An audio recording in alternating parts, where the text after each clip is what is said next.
안녕하세요, 여러분. 오늘은 2026년부터 바뀌는 정부 지원금 제도를 한눈에 정리해드리겠습니다.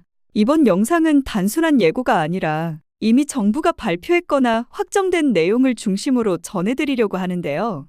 올해 확인 안 하면 놓칠 수 있는 변화만 모았습니다. 지금부터 하나씩 함께 알아볼까요? 마지막까지 알찬 정보만 전해드릴 테니 끝까지 꼭 함께 해주세요. 첫 번째, 정부 지원금의 기준이 되는 중위소득이 오릅니다. 사실 이런 제도들이 생겨도 정작 어르신들 입장에선 내가 받을 수 있나? 하고 걱정되실 때가 많죠. 이건 복지 혜택의 출발점이에요. 2026년 기준 중위소득은 4인 가구 기준 649만 4,738원, 1인 가구는 256만 4,238원으로 인상됩니다. 작년보다 6에서 7% 정도 오른 수치입니다. 이 말은 곧 정부 지원금 받을 수 있는 사람이 더 많아진다는 뜻이에요.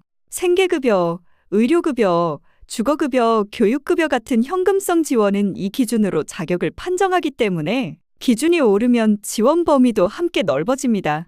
예를 들어 작년엔 소득이 조금 넘어서 탈락했던 분들도 올해는 대상에 포함될 가능성이 높아요.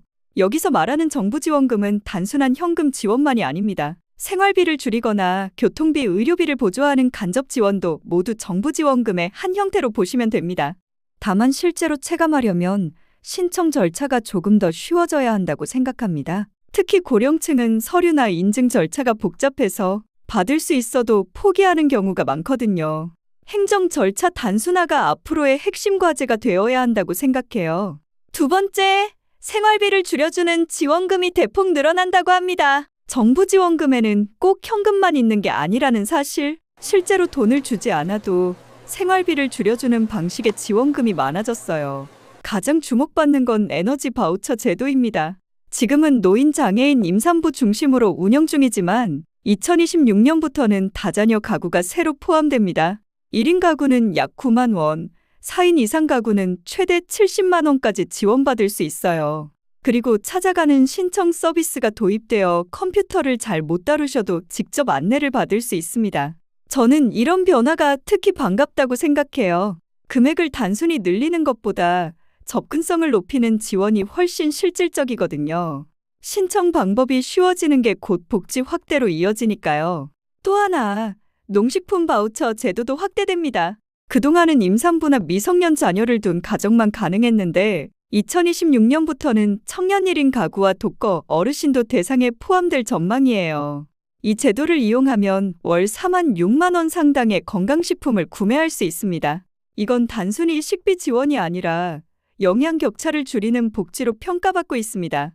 좋은 제도지만 예산이 매년 바뀌는 구조라 안정성이 부족하다는 지적도 있습니다. 그래서 저는 이런 바우처는 지역 자율 예산과 연계하는 방식으로 바뀌면 좋겠다고 생각해요. 그래야 갑작스러운 축소 없이 꾸준히 이어질 수 있지 않을까요?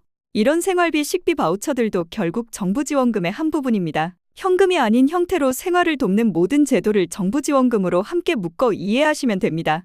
여기까지는 생활비와 관련된 지원금이었고요. 이제 의료 돌봄 쪽 지원으로 넘어가 볼게요. 세 번째, 요양병원 간병비 지원이 전국으로 확대됩니다. 이건 현재 일부 지역에서 시범 운영 중인데 2026년부터 전국 200개 병원으로 확대됩니다.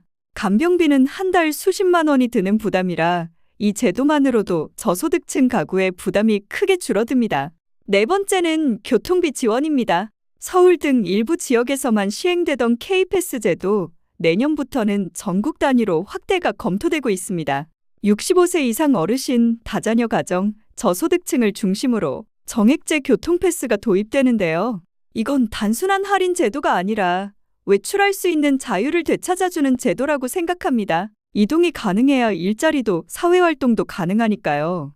다섯 번째, 국민연금과 복지 행정제도의 변화입니다. 이제 제도 변화가 지원금에 미치는 영향을 간단히 짚겠습니다. 국민연금 보험료율은 2026년부터 매년 되어 2033년에는 13%가 됩니다.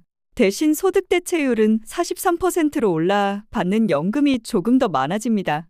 그리고 새롭게 정부가 연금 지급을 보장한다는 조항이 생겼습니다. 이건 단순히 제도 개편이 아니라 신뢰 회복을 위한 약속이라고 생각합니다. 그동안 연금 고갈 논란 때문에 불안하셨던 분들이 많은데 이제는 국가가 책임을 명시적으로 지는 구조가 된 거예요. 여섯 번째, AI 복지 시스템도 본격 가동됩니다. 전기요금 연체나 단정 같은 위험 신호를 AI가 감지하면 복지 담당자에게 자동으로 알려주고 즉시 상담과 지원이 이어지는 구조입니다. AI가 복지의 속도를 높이는 건 좋은 일입니다. 하지만 기술이 사람을 대체하지 못하죠. 복지의 중심은 결국 사람입니다. AI가 보조자로서 작동할 때 진짜 효율이 생긴다고 봅니다. 마지막으로 지금 우리가 준비해야 할 일입니다. 정부 지원금은 먼저 아는 사람이 이기는 게임입니다. 기준이 바뀌면 자격도 바뀌고 그걸 모르면 손해를 보게 됩니다. 기초연금처럼 신청 시기가 중요한 제도도 많아요. 이전 영상에서도 설명드렸던 내용인데 기억하시나요? 기초연금은 생일 한 달 전에 신청해야 그 달부터 받을 수 있거든요. 하루만 늦어도 한 달치를 놓치는 분들이 많습니다. 저는 앞으로 복지 정보 교육이 꼭 필요하다고 생각합니다.